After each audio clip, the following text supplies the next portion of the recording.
Welcome to our trauma-informed peer support training. I am Dr. Rodney Harris, and I also have with us today, Jane Hirsch, and doctoral student. yes, doctoral student, and we also have Dr. Diatrice Jackson. You'll see her later in some of the other trainings, and we're excited to present this trauma-informed training for you.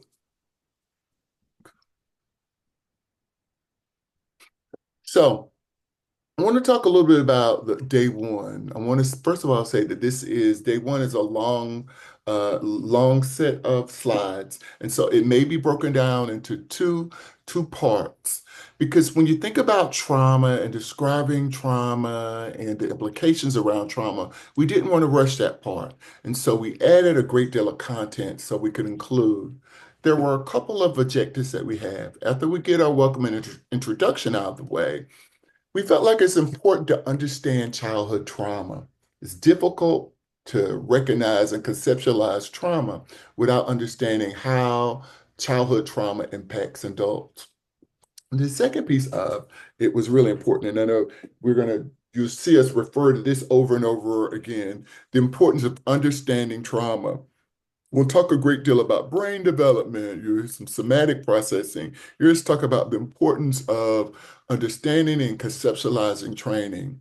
One of the other pieces, we're going to shift and start talking about principles of trauma-informed care and give you those principles.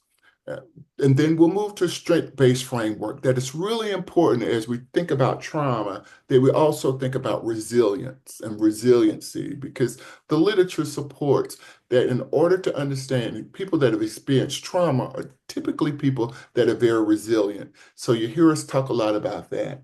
And most importantly, it was important for us that this training have group discussion and reflection. That throughout you see videos, we want to reach a lot of different types of learning and learning styles, but we had this opportunity to have group discussion, and then we'll give you opportunities to reflect. So we won't go into a long introductions. My name is Dr. Rodney Harris, and I am a traumatologist, and I do a great deal of work on suicidology, and I am a community intervention scientist who uses the barbershop as an intervention point to discuss suicide, suicidology, depression, and trauma, and also use that as a place to utilize different safe spaces, creating these spaces in community. And Jane and I have been working together for a number of years on taking some of this work and some of what we've learned into the community. And so this is a joint effort, joint project, and both of us understanding the work that we do as licensed professionals of how important trauma work and community trauma work in particular, is important in beginning to conceptualize that. Jane, is there anything else you want to say about yourself or about the work that you do? You're more than welcome to share No, that thank you. No, you've gotten everything. now. I appreciate it. Okay, okay. So, a good place to start. And as you may see me stand up, you may see me sit down. So I just want to give you that warning that sometimes as I talk about it, conceptualize it, it's easier for my brain to process if I stand up. So if you see me stand up, that's okay, which I'm about to do right now. So as we talk about trauma, it's important to recognize that you'll see many different definitions of trauma, but this is one that we really like. And when you talk about it, that you talk about these keywords, that it could be a single event, but it also can be a series of events, and or a set of circumstances that an individual experiences. And I think this piece is what gets people sometimes, that it may cause physical, emotional harm, or threats, or a perceived threat. That's important as we think about trauma. It could be a perceived threat. And also to recognize that this has a lasting adverse effect on the way individual functions, and it typically impacts their mental, their physical, their social, emotional, spiritual well-being. It's important as we look at these different parts of it. The second piece is also what's important as we look at and understand trauma, that some of the latest worldwide estimates and some of the research supports that 70% of people will experience at least one traumatic event in their lifetime. And I think this piece is what's almost important. It's also important that 31% report being exposed to four or more such events. That's Four a lot. or more such events. Jane, I think that's really important as we talk about, how clients Mhm. present, not only how clients present, but working with people, in our jobs as we interact with people, that sometimes when Yeah. we hear people responding, really what we're hearing the traumas respond. And we don't even know, when we work with people, not as counselors, but we don't know what our fellow colleagues are going through or what's going on with them. And these statistics show us that it's more prevalent than I think we realize. Yeah, yeah, yeah. That perhaps that's even what Jane has said. There's an underestimation of the because I Yeah. think the underlying piece with that is sometimes what we conceptualize or what we believe is trauma. Some people will say, oh, they minimize the impact of trauma and what it has on them. So that's a great point. Yeah. Mhm. So the first slide that we're talking about is that many children have experienced trauma. So that's important, Jane. I think as you just kind of emphasize that, when you see children, and I always try to keep this in mind as I'm working with families. So sometimes we see or we observe behaviors and, we say, oh, something's wrong with the child. And a great deal of what we don't do is recognize how this trauma, these series of traumas, these perceived traumas, how they can impact the child, how they can impact the child's development and how they impact the child's life. And so sometimes what we're seeing, what we're hearing, what's coming through their mouth is this experienced trauma that they have experienced. And the other piece of what's in the slide, they talk about at least one or two more types of childhood trauma. We'll talk about some of the types of trauma a little bit later on in some of the slides. And then what's really important, I think we see it depicted in the second slide, that when a child has been exposed to trauma, caregiving can be more challenging. And that's often what we see because, like I said earlier, it's we hear and then, the behaviors. And so it makes it a little bit more difficult as the child is experiencing, reliving the trauma, that typically it becomes more challenging. Yeah. So you guys are going to hear me as a researcher, as a traumatologist, an intervention scientist, that you're going to hear me reference research a lot. And Jane being in graduate school, so she says research. So I think, when we think of trauma, what we really have to think about is that trauma is often it's a bruise.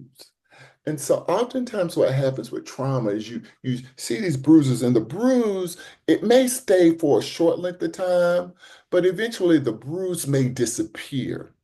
And so, Jane, I think what's really important, and this is for us to conceptualize, is just because the bruise disappears, that doesn't mean that the trauma remains. The bruise Yeah. disappears, but the trauma remains. And that while that bruise is there, it also can have a negative effect on children and teens, that they remember that it's there. Um, and many of these stressors and many of what they experience in their lives are chronic and pervasive. Chronic and pervasive. We think about some of these complicated forms of trauma as we look at neglect. We've seen a lot of this in our office. We look at neglect, we look at abuse, we look at racism, poverty, and not only that, Jane, but when we look at a child that moves frequently. So when we look at how their Mhm. physical environment is interrupted. You go into a community, you build friendships, you build relationships, and then all of a sudden you may have to move to a different one. So the stability, the infrastructure, that is traumatic. And I think sometimes we don't want to think of that as being traumatic or the harm that it can cause a kid. I think it's also important that being hit or experiencing rape, been in an accident, or an earthquake, tornado, or hurricane. These are all traumatic events that leave a bruise, a long-lasting impact on a child. And so, it may be a couple years, it may be a couple months, but what happens is the child experiences that and it resurfaces. And we'll discuss that. We'll discuss some of that a little bit in a later slide. It's really important that we begin to understand trauma. So, Yes. some of the work that, this is, and particularly with men, and particularly with children, I think feelings are complicated. And I think it can be difficult for some people to label and to say, this is a feeling. We talk a lot in therapy about feeling words and helping people to connect to their feeling. And often what we find, particularly in people that have experienced trauma, is that there's a struggle to name a feeling, that's typically they want to talk about the event, but often they don't want to talk about the experience. So when we're talking about the event, it's easy for me to talk about, oh, I went through this, I lived this. And the second part of how did it make me feel? So we go from our head, I'm thinking about this event, then we shift down to our heart. That can be difficult. How did you feel about that? Many people struggle, particularly with children and teens, that can be difficult. That can be difficult. Um, and the other piece of what we find in this, what the slide talks about, is that sometimes it's difficult. We may assume that a child and teen are always happy to get away from an abusive parent. But sometimes we recognize that having a parent or leaving a parent or even an abusive one can be some of the hardest experience that they've had. It can be one of the most difficult experiences they've had. And as we talk about trauma, conceptualizing trauma, and explaining trauma in some of our latter slides that Jane and I are going to present today, you will begin to conceptualize and you will begin to understand that. I mean, that's the only parent they've ever known. Yeah, yeah, So yeah. Again, we're on this point to where we're still talking about understanding trauma. And so when I like to talk about trauma, I also like to talk about trauma in the brain and understanding how trauma is. You heard me talk about trauma leaving a bruise, but also that trauma is in the brain. And in one of the modalities that I use called brain spotting, there's a saying that we say, and is that it says that the brain remembers everything. Some of the other theorists, and you guys are here, that the body holds the score, some of that stuff, you guys are here that, but the brain remembers everything. And so just because a person isn't experiencing it, the brain remembers and the brain will recall. And even when it takes place in infancy, some of the studies that we're reading, some of the research that we're reading, that the brain remembers it. And if you sometimes I'm working with children, I know even in some of my own work, Jane, and some of my own personal work and the work that I've done, all of a sudden a memory will come up. Something in my recall will come up, and I'll ask my mom, Mom, what about blah, blah, blah, blah, blah? Or what was the impact of hmm. this? Or, understanding that. About loss and grief, and somebody's like, Mom, what did you think? So recognizing that in order to understand trauma, even though a child experienced this a number of years ago, that doesn't mean that they're going to forget the trauma. Remember, it's stored in the brain. The brain is going to remember it. The brain is going to recall it. The other piece of what I told you is stored in the body because trauma, one of the ways we described it was the bruise that it leaves. So sometimes triggers that we'll talk about a little bit later, that will come up and they will begin to understand and conceptualize that. So just because it happened a number of years ago, that doesn't mean that they're going to forget it. Yeah. Jane, don't let me forget when I come to the 10, when I get to 10, I think. So We're typically, yeah. okay, when trauma happens, what it generally happens, it activates the survival instinct. So I experience this trauma. The first thing I'm trying to figure out, how am I going to survive? Immediately you shift into that. What's also important for us to recognize is trauma, when you experience it, it overwhelms the ability to cope. So sometimes when people explain trauma, they say, only thing I want to do is I want to go home and get in the bed. I want to go home. Actually, I'll share with you, I shared with Jane on this morning something I experienced. And I told her, Jane, I want to go upstairs and I want to get in the bed. And I know that is my trauma response that's overwhelming the ability to cope, to kind of block out everything that I've experienced to say, okay, let me go rest. So sometimes that's not an unusual response for trauma. The other pieces of what you see in these words, helplessness and vulnerability. Yeah, that have this, even outside the situation, that you have these intense feelings of, I don't know what I can do about it. There's nothing that I can do about it. That they feel completely vulnerable, because of the powerlessness that often is involved in some traumas. And then two, this is really important as we think about feelings, that oftentimes these negative feelings, you guys see these up here, these feelings of fear, rage, betrayal, you hear these, shame, guilt, and sometimes even the one submission, just want to submit to it. Mhm.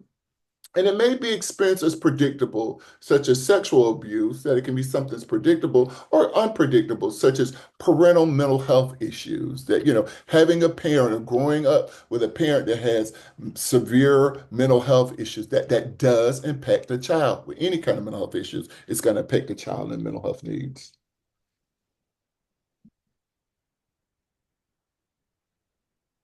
Okay.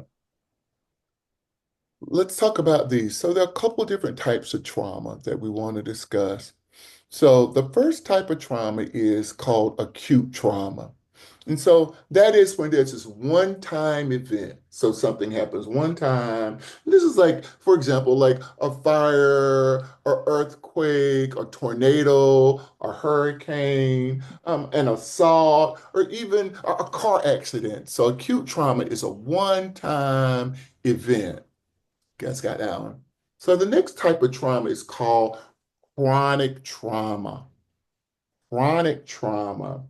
And it refers to situations that are experiencing that are repeated. So something that happens that is repeated. So it's not this one time as acute, but it's something that happens over and over again, such as being exposed to family or community violence. So sometimes living in violence so you have this repeated thing, community violence, chronic bullying, and sometimes a long-term medical issue. So it's something that you experience it, you live with it over and over and over again. Chronic and acute. So the third type of trauma that you're going to hear me talk briefly about is acute, is complex. It's more complex trauma. And it refers to these multiple traumatic events. You guys ever have sometimes where people just talk about this happened and this happened and this happened and this happened and this happened and this happened and this happened and this happened. Oftentimes in therapy, you start talking about people, you start talking with them, if you're doing assessments, you find out that they've experienced these multiple traumas and it's complex. And often, Jane, we know when we hear these multiple traumas, it's not going to be anything that a 10 visit session is going to cure. And so this is going to, we have these complex trauma. It's almost like when you allow things to kind of build up and build up and build up and build up. And then Jane, they come to us and they say, oh, I want to get rid of this in one session. Can you help me in one session? And they want to get that. So that's important for us to understand. And oftentimes what happens, Jane, is it starts at an early age. It Mhm. starts with the caregiving system. So it's like this caregiving system. And then oftentimes kids report without having that they don't have adequate care or adult support. And so without having the stability of adult support, what that does is that creates this long-term and short-term effects. So not having that stability, that's what it does. And so some examples of those, we'll talk about just a couple of them, I won't go into detail, is when we look at abuse. And so we looked at neglect, so not having food, not having clothes, being physically abused, that these type of issues, particularly when they've been prolonged, that they're going to have these long-term impact and long-term impact on people. So something else that we talk about in these slides is witnessing domestic violence. Oftentimes growing up at home and you're witnessing domestic violence. Maybe it starts at the age of 5. You experience it throughout your life, witnessing that complex trauma. So it talks about experiencing this, and then other forms of violence that may be that where you don't have adequate adult support. So when we look at complex trauma, we got to think about repeated, and we're looking at prolonged. So we're talking about these multiple events over and over again, and sometimes like you're living with the trauma. You heard me talk about abuse and neglect. Let me pause. Got complex trauma. Told you it's multiple events. And then you heard me talk about chronic trauma, and those are repeated and prolonged. Remember, we were talking about community violence, excuse me, living in that prolonged bullying, and then we talk about acute trauma. Now, acute trauma, you guys remember what that is? Yeah, you do. That's a one-time event, a one-time event. Remember, we're talking about earthquakes, fire, and assault, or sometimes being in a car accident. That's what we look at in acute trauma. Finally, the fourth type of trauma is historical trauma. And so that refers to a collective and a cumulative, means over collective and cumulative events experienced by a group of people. So it's not just you, the individual people. So it's a group of people that experiences historical trauma. And then that you still suffer the long term, so that the group still suffers the long range impact of this historical trauma. And so some examples of that when we look at discrimination, when we look issues of violence, and we looked at particularly that happened to certain groups that could be racial or it could be race-based trauma, and it causes typically leads to discrimination, harassment, and then we look at these issues of some systematic oppression, where the system starts to oppress. So historical trauma, repeated, prolonged, collective. Then we look at the group and how the historical trauma impacts the group of people, a group of individuals. That when we look at that piece of that. Okay.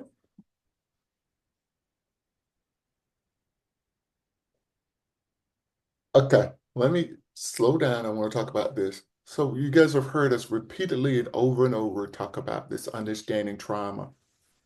So that's when we think about chronic trauma. Oftentimes, when people come to therapy and they present in therapy, one of the first places that we want to go to the childhood. Because oftentimes we know that there's something that's happened and that presents in adults. And so I know as I'm going through the laundry list, I'm searching for connections. I'm searching for connections. And typically what it'll lead me to some kind of chronic trauma.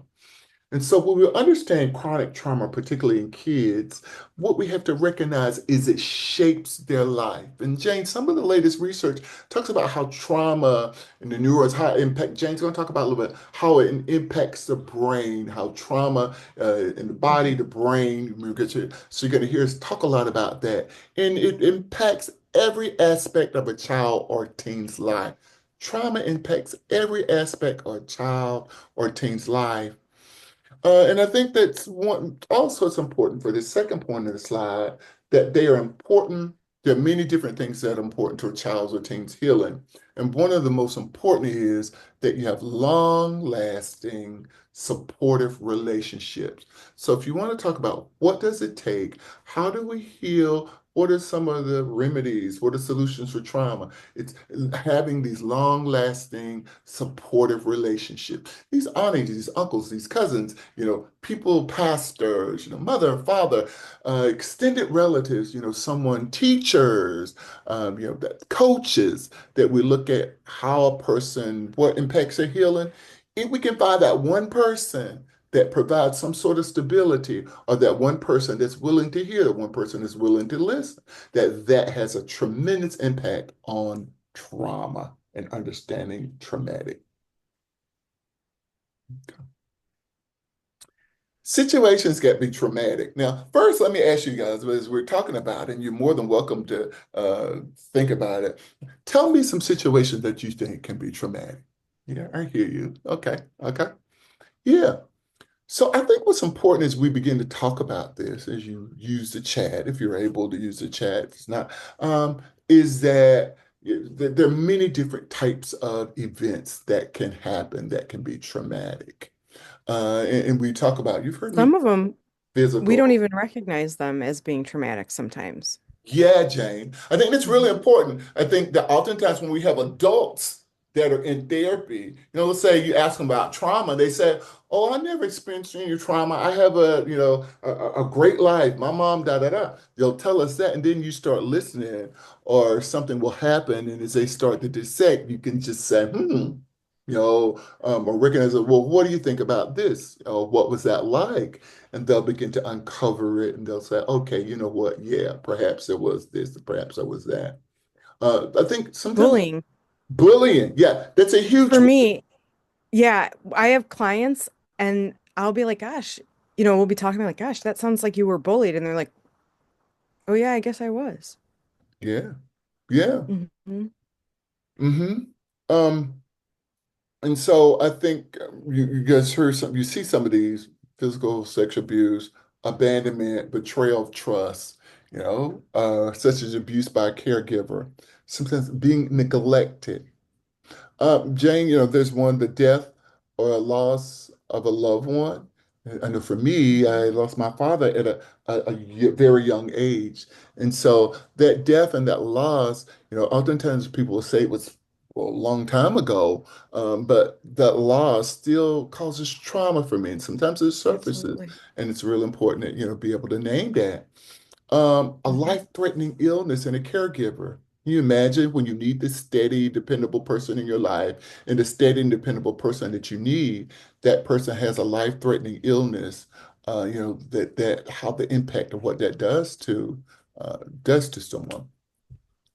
Witnessing and domestic violence, growing up around physical, that kind of a violence and what it does to people. I think it's important as we conceptualize, we understand trauma, that we think about this. You can see the other automobile accidents, where you think that your life, something can happen to you, or serious accidents, that those are important. Jane just mentioned this one a little bit, bullying, having a life-threatening health situation, and often a painful medical procedure, witnessing or experiencing community violence, drive-by shooting, fights at school, a robbery, witnessing police activity, or having a close relative incarcerated. That can be very traumatic. Life-threatening natural disasters, acts, or threats of terrorism. That these are all situations that can be very traumatic.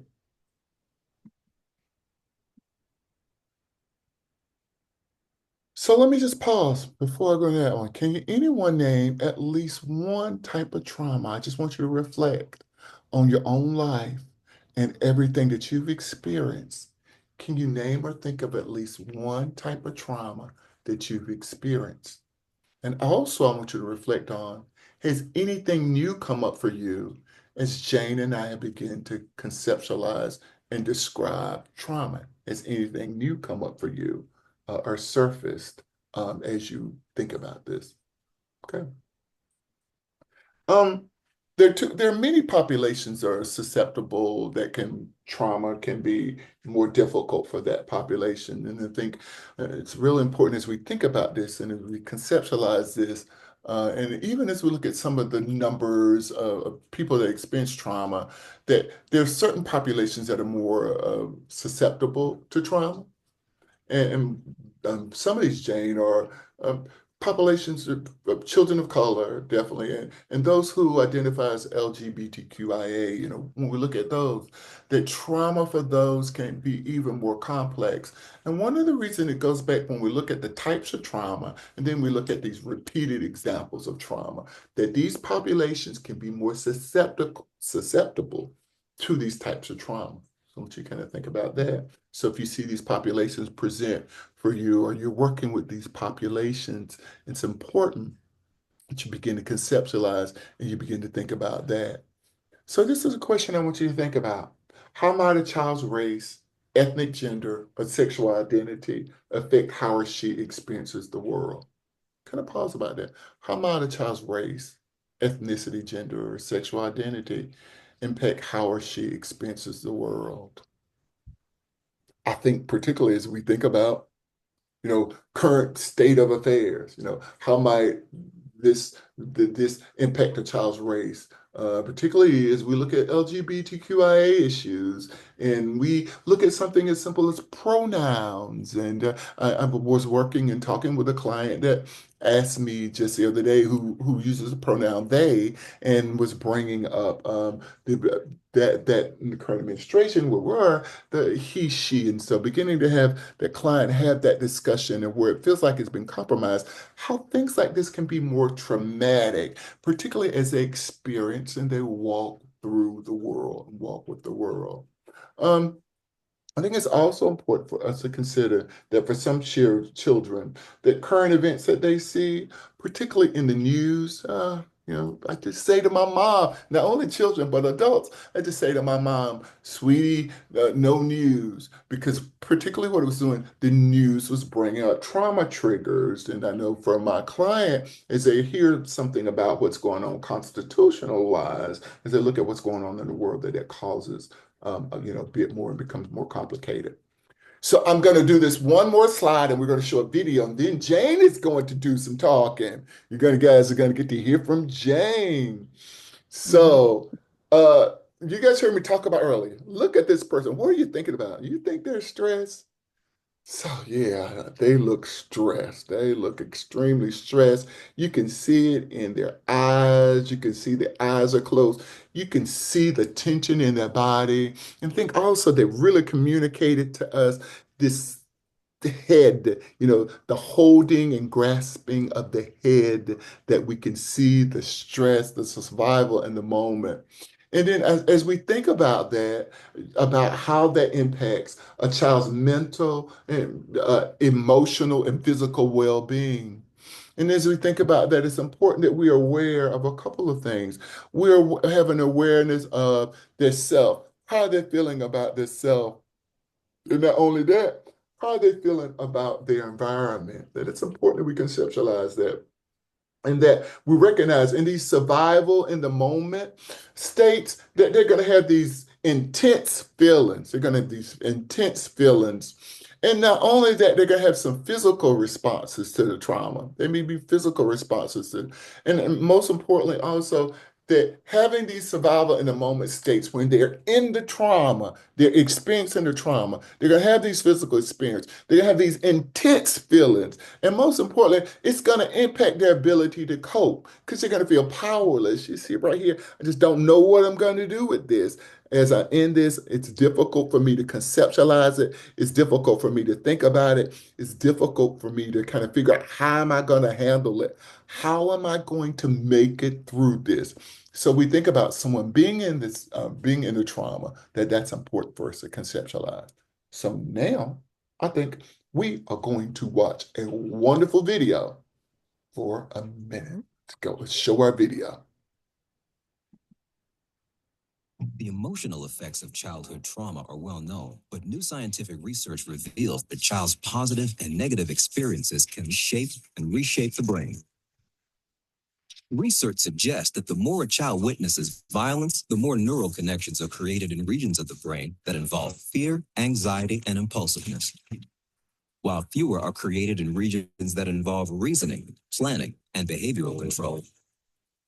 The good news is the young brain is malleable for plastic, and fostering stable, supportive relationships can prevent or help reverse this damage, resulting in lifelong benefits for the child's learning, behavior, and overall health. So how can you help a child in your life? Just remember these 5 healing gestures. Celebrate them with a compliment or by applauding their efforts. Comfort them by staying calm and patient. Listen to them and show an interest in their passions. Collaborate with them by asking their opinions, and inspire them with new ideas. With these everyday gestures, you can help a child look forward to a bright future. The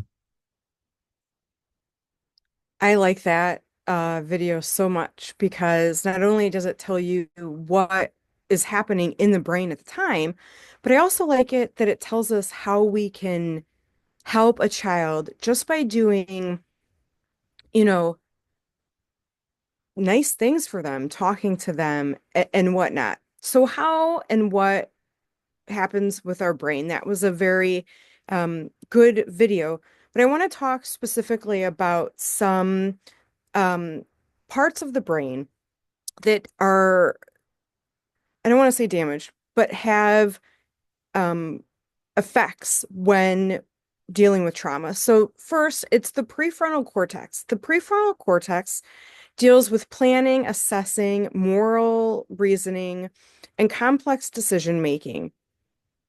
This is the area that grows the slowest in our brain.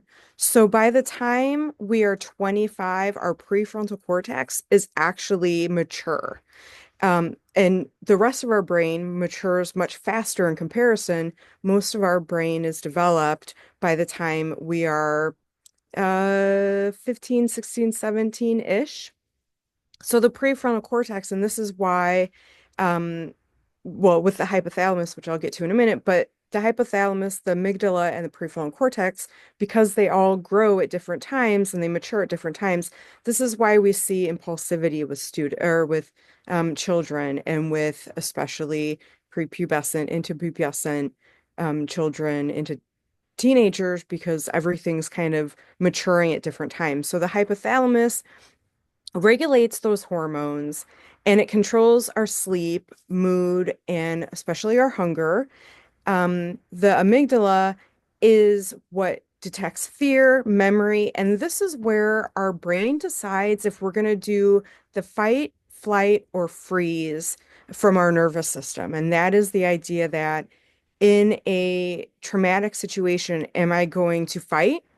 Am I going to flight, so like run, or am I going to freeze, and which means I just stand there and I'm stuck. I can't do anything. And so the amygdala and the hypothalamus, um, well, I'll get to that in just a second, actually. So the brain stem controls our heart rate, respiratory, muscle movement, allows us to swallow. The brain stem is the things that we don't have to think about doing. So we don't have to think about breathing. And that is one thing that the brainstem allows us to do without having to think about. The hippocampus regulates our long-term memory. And with the hippocampus and with the amygdala, those two go together. And what happens is any emotion that we're feeling, specifically if it's fear or anger, is connected with the hippocampus in our memories. And that's why it's easier for us to remember scary or fearful things, and for those to come up quicker in our minds than it is something happy. And then our cerebellum receives sensory information. It helps coordinate movement and posture and balance. So all of these connected are affected by trauma in one way or another. When a trigger causes an emotional and behavioral response, there are multiple roads that we can take. And this specific example calls it the high road and the low road. And the high road, our cortex, um, specifically our um, medial temporal, which deals with context, our sensory cortex, which deals with perception, and our prefrontal cortex, which deals with awareness. And what happens is in a matter of 30 to 40 milliseconds, you can see everything kind of going to figure out what needs to happen. Do we go to our memory, the hippocampus? Does it branch out then to the amygdala? Is it emotional? Does it go to the thalamus, which tells us about sensory information? A stimulus hits us and it goes, again to the thalamus and vice versa, and it all kind of moves around. And when it goes specifically from the thalamus to the amygdala without any of the things from the high road, that takes 8 to 10 milliseconds. So what that means is it is quicker and easier to bring up scary things and fearful things than it is any of the high road. So if thinking shuts down, then what happens? Well, our survival response, like Dr. Harris said earlier, we just try and want to survive.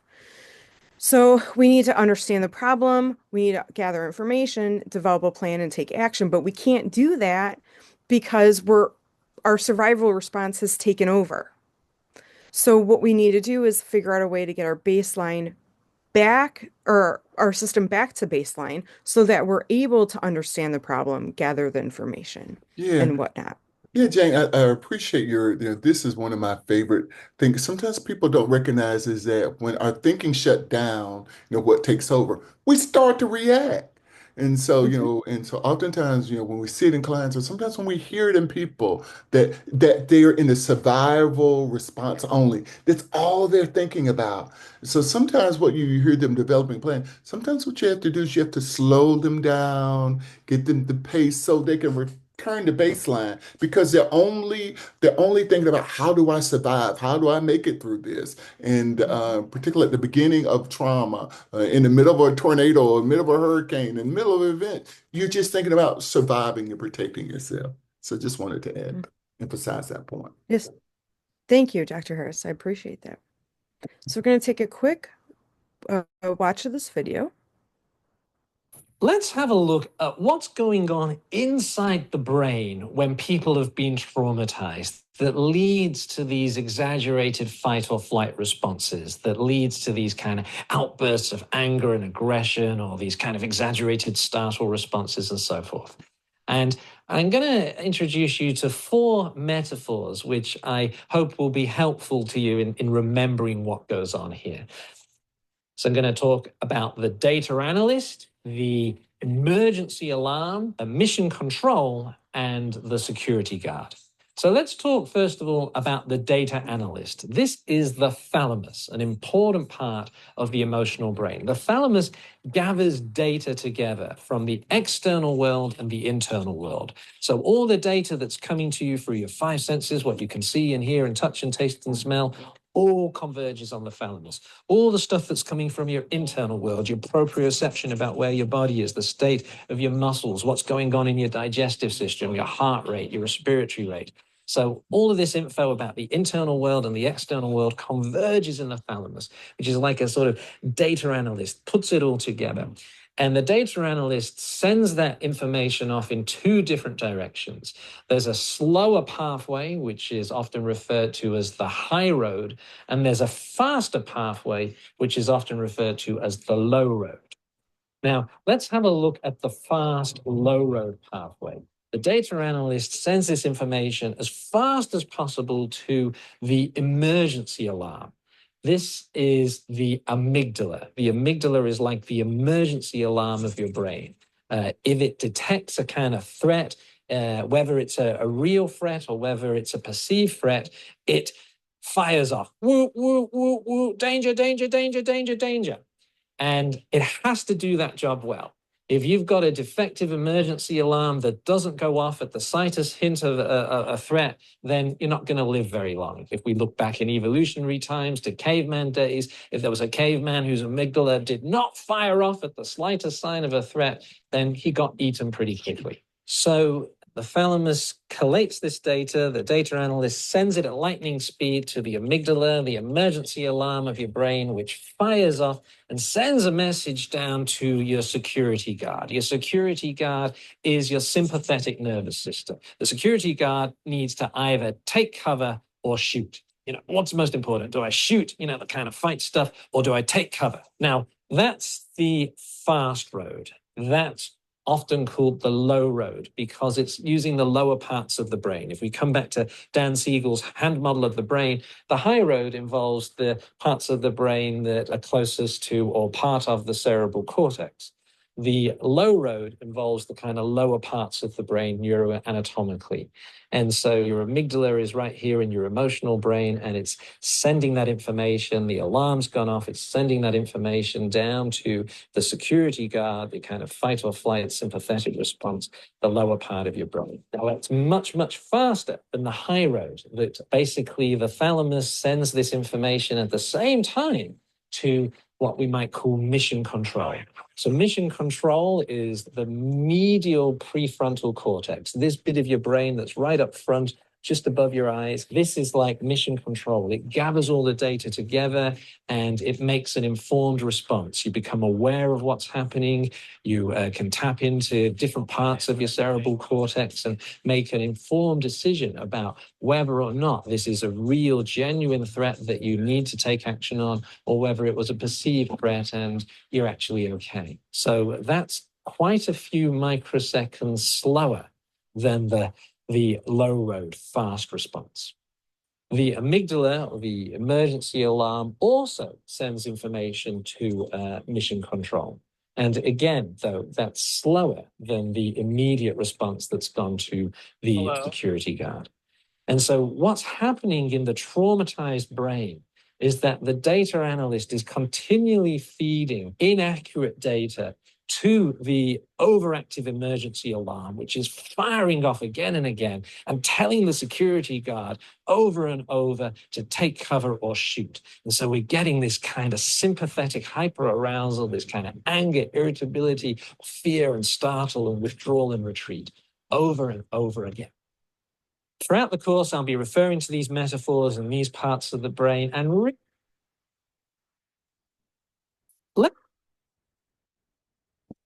Okay, so to recap, under normal circumstances, our brain's going to observe something, we're going to interpret it, we're going to process it, and we're going to evaluate all of our options. Then we're going to come up with a plan, and then we're going to act or do the plan. What happens is that our alarm system, again, if something happens within that observing or interpretation that becomes traumatic or triggers trauma, everything changes. And the alarm system opens up for an express road. And we go straight into reacting. Again, with our systematic nervous system, which is flight, fight, or freeze. And that's how we're going to act. And what happens is if we're in a repeated stressful situation, and this happens with childhood trauma and teen trauma, that express road becomes the main road. And none of the other things that our brain would normally do doesn't happen anymore. So it just, our alarm system just starts to take over in this moment. And again, this is the high road versus the low road. The high road deals with plans, problems, solves problems, but again, it does take longer and allows the child to be mindful. And it uses information from the things that they know, words, concepts, thoughts, and they're able to analyze the detail. But the low road handles that immediate threat, is lightning fast, and acts reflexively. And what we try to do is we try and teach, or we want a child who's gone through trauma to learn to take the high road. Instead of using the low road, again, because it bypasses all the other things that our brain would normally do. And we use our fight, flight, and freeze in most of the situations. One more video about children.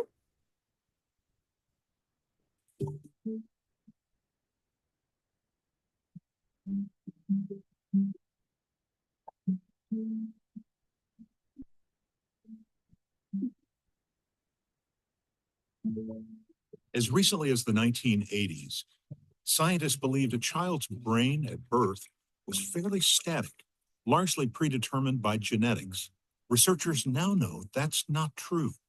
While genetics clearly play a role, scientists know that relationships and experiences shape the brain. Think of a developing brain like a multi-storied house under construction. In this chapter, we'll explore the basics of brain development and help you understand how early traumatic experiences can design a different house. When we're born, our brains are teeming with more than 100 billion neurons or brain cells. Under optimal conditions, when our needs are met consistently by nurturing caregivers, our brains thrive. These neurons connect in complex and vast networks, much like the electrical wiring in a modern home. The baby comes with all this wiring, but it's the human interaction, looking into the eyes, being held, hearing the song of my mother, feeling the strong shoulder of my daddy, that begin to make the brain develop in very, very important ways for all of the life skills that will come. At birth, the lower floors, or the downstairs part of the brain, is firmly wired in place by genetics, allowing a child to breathe, eat, sleep, and hear. Survival functions are rooted here. Very few connections in the upper floors are formed. These more sophisticated parts of the brain govern higher functions: complex thought, reasoning, emotional processing, memory, speech, most importantly, the ability to regulate our behavior.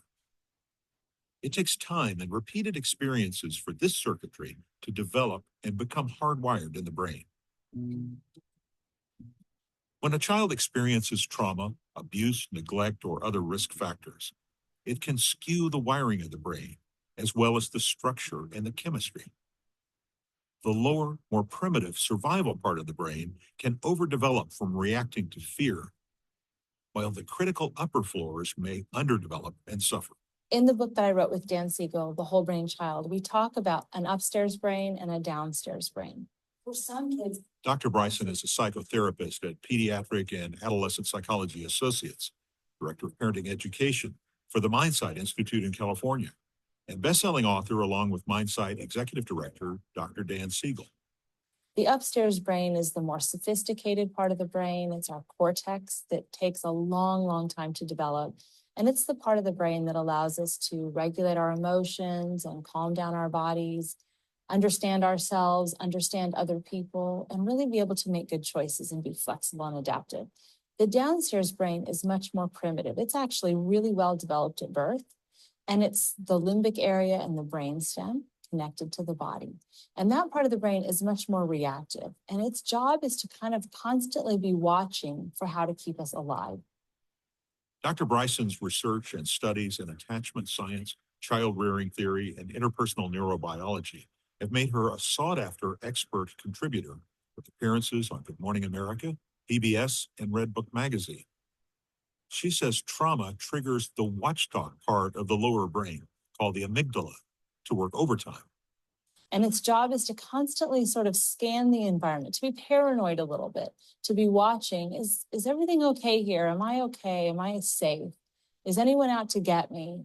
Can I relax? And that part of the brain is always appraising what's going on around us, reading faces, reading the environment. You like bubblegum? Yeah. No. When children feel threatened or overwhelmed with fear, they may fight, run away, or shut down. The brain kicks into survival response, which researchers called fight, flight, or freeze survival mode. If the brain stays in this state too long because of trauma, it reorganizes around survival at the expense of healthy development of other parts of the brain. So for a child who's had repeated exposure to fearful experiences, whether those be sort of a trauma like a car accident, or whether it's developmental or relational trauma, where the caregiver was frightening, or they were left for long periods of time to manage their own fear states, the downstairs brain has gotten a lot of practice being active. It's the repeated experiences that we have that actually activate growth and connection in the brain.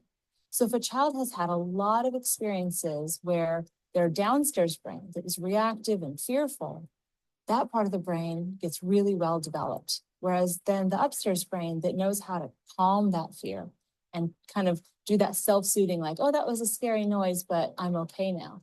That part of the brain may not be as well developed in children who have had repeated fearful experiences. The impact goes beyond the upper and lower floors. The fear and stress of trauma also affect the left and right hemispheres of the brain, which help coordinate logic and emotion. The left brain specializes in logical, literal, linear, and linguistic, which is using words, in those modes of processing information and going about in the world. The right hemisphere, on the other hand, is much more closely connected to emotion, to sensations in our bodies, to kind of looking at the whole picture as opposed to bits and pieces, and more random ways of processing information as opposed to linear. The important part is that they work together as a coordinated whole.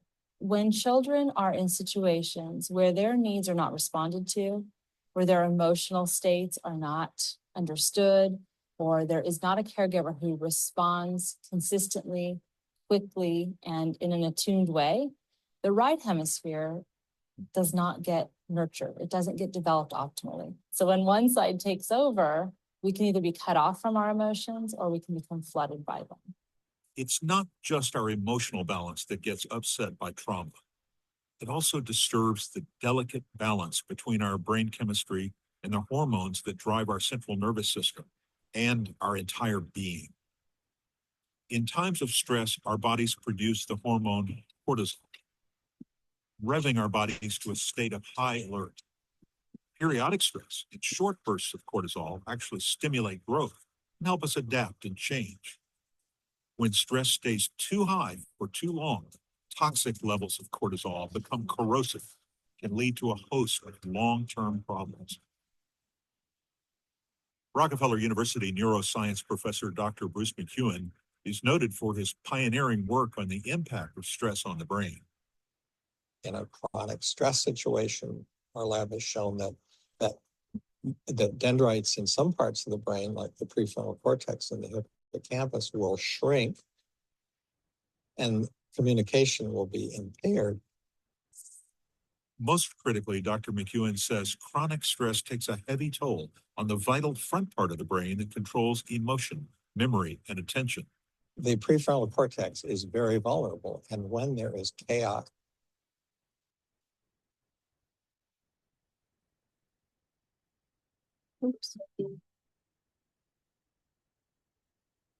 Yeah, I think as we think about that, Jane, those are some of my favorite videos. But when we think about the brain and how the brain conceptualized trauma, think about that final point he made about chaos and your brain's capacity to control chaos. And particularly as we conceptualize and think about traumatic situations, that our brain goes into chaos and it can be difficult to manage that. We're going to talk a lot more about on our next. This has been, seems like, it's been close to an hour. And so what we want to do is we want to take a moment and I want to ask you probably like two questions. Remember these questions because at the end, you'll, at the very end of this part one, there are two parts to this part one. There may even be three, but we've gone an hour and we want to break these down. Does anybody remember the four types of trauma? I have to peek back at those. The four types of trauma. Let me review those for you. You remember that the first one was historical trauma. And then in addition historical, we had chronic. And then we had acute, then complex. So historic, chronic, acute, and complex. It's really important for us to remember historic, chronic, complex, and acute, the four types of trauma. There's one other question that I wanted to make sure we have and we remember. And this was in one of the slides that Jane presented for us. And it said, if thinking shuts down, so if your thinking shuts down, does anybody remember what takes over? What takes over? So your brain, the thinking program. Remember the reaction. So the brain goes into chaos, chaos, chaos. And so the brain, all the thinking pieces of it shuts down. And the only thing the brain wants to do is react, react, react. So if you see that question, if thinking shuts down, what takes over? We shift immediately to reaction. We're going to talk a little bit more in the next session. We're going to start with talking about safety. We're going to start right here at this slide. Am I safe? Like what happens when we have these trauma reminders, and even when they are in danger, even though they've been removed from the danger, that doesn't mean that the trauma goes away. We're going to talk a little bit about warm pathways, and we're going to talk about a little bit more. Jane loves to talk about the brain. Jane's going to get the opportunity to talk a little bit more about the brain and brain function.